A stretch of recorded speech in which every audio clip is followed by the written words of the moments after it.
ہمارے رسول پاک صلی اللہ علیہ وآلہ وسلم نے بخل یعنی کنجوسی اور تنگ دلی کو بہت بری عادت قرار دیا ہے۔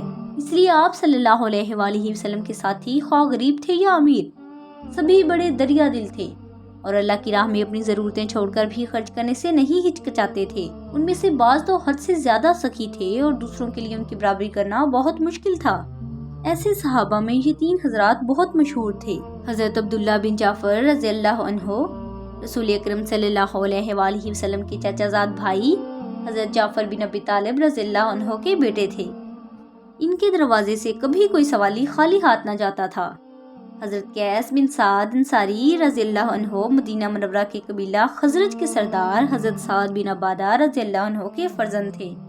حضرت سعد بن عبادہ رضی اللہ عنہ بھی بہت بڑے سخی تھے اور سینکڑوں لوگ ان کے دسترخوان پر پلتے تھے۔ اسی طرح حضرت قیس بھی حد سے زیادہ سخی تھے۔ جو حاجت مند ان سے سوال کرتا اس کی مدد اس کی حاجت سے بڑھ کر کرتے تھے۔ حضرت عرابہ بن اوس انصاری رضی اللہ عنہ مدینہ منورہ کے قبیلہ اوس کے سرداروں میں سے تھے۔ انتہا درجے کے سخی تھے۔ یہ ممکن ہی نہیں تھا کہ کوئی حاجت مند ان کے دروازے پر آئے اور اس کی حاجت پوری نہ ہو۔ مورخوں نے لکھا ہے کہ یہ تینوں اصحاب سخاوت میں ایک دوسرے کی ٹکر یا ایک دوسرے سے بڑھ کر سمجھے جاتے تھے۔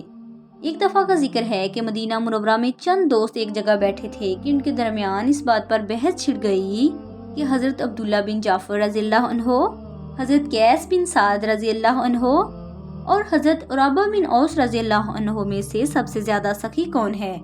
ہر ایک کی رائے جدا جدا تھی۔ آخر یہ فیصلہ ہوا کہ ایک آدمی ان تینوں صحاب میں سے ان کے پاس جائے جن کو وہ زیادہ سخی سمجھتا ہے، وہ ان سے کچھ مانگے، پھر جو کچھ ان سے ملے وہ اس مجلس میں آ کر بتائے۔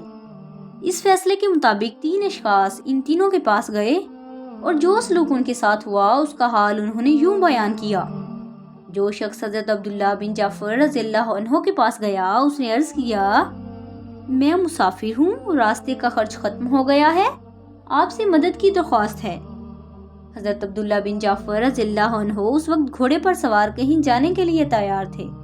مسافر کی درخواست سن کر اسی وقت گھوڑے سے اترے اور گھوڑے کی باگ مسافر کے ہاتھ میں دے کر فرمایا، بھائی گھوڑے کی رکاب میں پاؤں رکھو اور اس پر سوار ہو جاؤ۔ اب اس گھوڑے کے مالک تم ہو اور اس کی زین کے ساتھ ایک تھیلی بھی ہے، اس میں جو کچھ ہے وہ بھی تمہارا ہے۔ جب وہ گھوڑے پر سوار ہو گیا تو اس کو ایک تلوار بھی عنایت فرمائی اور اسے بتایا کہ یہ میرے دادا حضرت علی اسد اللہ الغالب رضی اللہ عنہ کی تلوار ہے، اسے سنبھال کر رکھنا۔ جب وہ گھوڑا لے کر واپس مجلس میں پہنچا اور تھیلے کو کھولا گیا تو اس میں 4000 دینار اور قیمتی عمدہ چادریں تھیں۔ ان کے علاوہ شیر خدا حضرت علی رضی اللہ عنہ کی تلوار بھی حضرت عبداللہ رضی اللہ عنہ کا عطیہ تھی۔ دوسرا شخص حضرت قیس بن سعد رضی اللہ عنہ کے گھر گیا تو وہ سوئے ہوئے تھے۔ ان کی کنیز نے پوچھا، تم کس غرض سے حضرت قیس رضی اللہ عنہ سے ملنا چاہتے ہو؟ اس نے کہا، مسافر ہوں اور راستے کا خرچ ختم ہو گیا ہے۔ کنیز نے کہا، تمہاری اس معمولی ضرورت کے لیے حضرت قیس رضی اللہ عنہ کو جگانا مناسب نہیں۔ پھر وہ اندر جا کر ایک تھیلی لائی اور سائل کو تھماتے ہوئے کہا، اس میں 700 دینار ہیں۔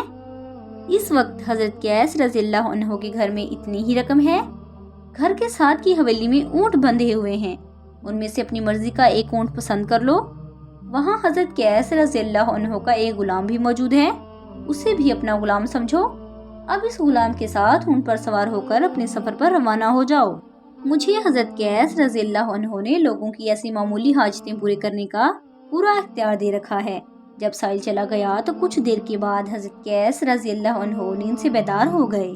لونڈی نے سارا قصہ بیان کیا تو انہوں نے فرمایا، معلوم نہیں تم نے جو کچھ اس مسافر کو دیا ہے اس سے اس کی حاجت پوری ہو گئی ہوگی یا نہیں، لیکن میرا قیاس یہ ہے کہ جو کچھ اس کو ملا اس سے وہ خوش ہو گیا، کیونکہ اس نے میرے جاگنے کا انتظار نہیں کیا اور اپنے سفر پر روانہ ہو گیا۔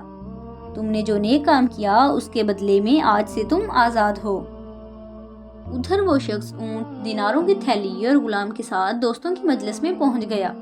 تیسرا شخص حضرت عرابہ بن اوس انصاری رضی اللہ عنہ کے گھر پہنچا۔ ان دنوں حضرت عرابہ بہت بوڑھے، نابینا اور کمزور ہو چکے تھے اور نماز کے لیے 2 غلاموں کے سہارے مسجد میں جایا کرتے تھے۔ اس وقت حضرت عرابہ 2 غلاموں کے کندھے پر ہاتھ رکھے نماز کے لیے مسجد کی طرف جا رہے تھے۔ اس شخص نے ان کو سلام کیا اور کہا، اے عرابہ، رسول اللہ صلی اللہ علیہ وآلہ وسلم کے صحابی، آپ میری بات سنیں گے؟ حضرت عرابہ رضی اللہ عنہ نے فرمایا، کہو کیا کہتے ہو؟ میں ایک مسافر ہوں اور میرا راستے کا خرچ ختم ہو گیا ہے، آپ کے پاس مدد کے لیے حاضر ہوا ہوں۔ یہ سن کر حضرت عرابہ رضی اللہ عنہ نے اپنے ہاتھ غلاموں کے کندھوں سے ہٹائے اور بائیں ہاتھ کو دائیں ہاتھ پر زور سے مار کر فرمایا، عرابہ نے اپنا تمام مال اللہ کے راستے میں خرچ کر دیا ہے، یہ 2 غلام باقی رہ گئے ہیں، تم ان کو لے جاؤ، اب یہ تمہارے حوالے ہیں۔ سائل نے کہا، حضرت آپ کو تو خود ان کی سخت ضرورت ہے، میں انہیں نہیں لوں گا۔ حضرت عرابہ رضی اللہ عنہ نے فرمایا، میں ان کو تمہارے حوالے کر چکا، اب یہ تمہارے ہیں، اگر تم چاہو تو انہیں آزاد کر دو اور چاہو تو اپنے پاس رکھو۔ یہ فرما کر وہ دیوار کا سہارا لے کر آگے بڑھے اور ٹٹولتے ہوئے مسجد کی طرف چل دیے۔ وہ شخص ان غلاموں کو ساتھ لے کر مجلس میں پہنچ گیا۔ ایک مقررہ دن کو سب دوست اکٹھے ہوئے اور ان کی اس مجلس میں 3 آدمی، جن کو انہوں نے سائل بنا کر 3 بزرگوں کے پاس بھیجا تھا، حاضر ہوئے اور ہر ایک نے اپنے ساتھ ہونے والے سلوک کا حال سنایا۔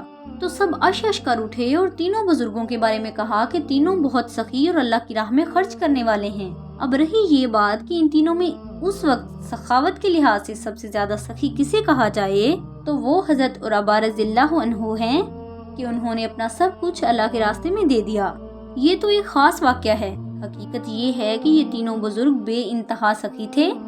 وہ سخاوت میں ایک دوسرے کا مقابلہ نہیں کرتے تھے، بلکہ اللہ کو راضی کرنے کی خاطر حاجت مندوں کی حاجتیں پورے کرنے کے لیے ان سے جو کچھ بھی ہو سکتا تھا کر گزرتے تھے۔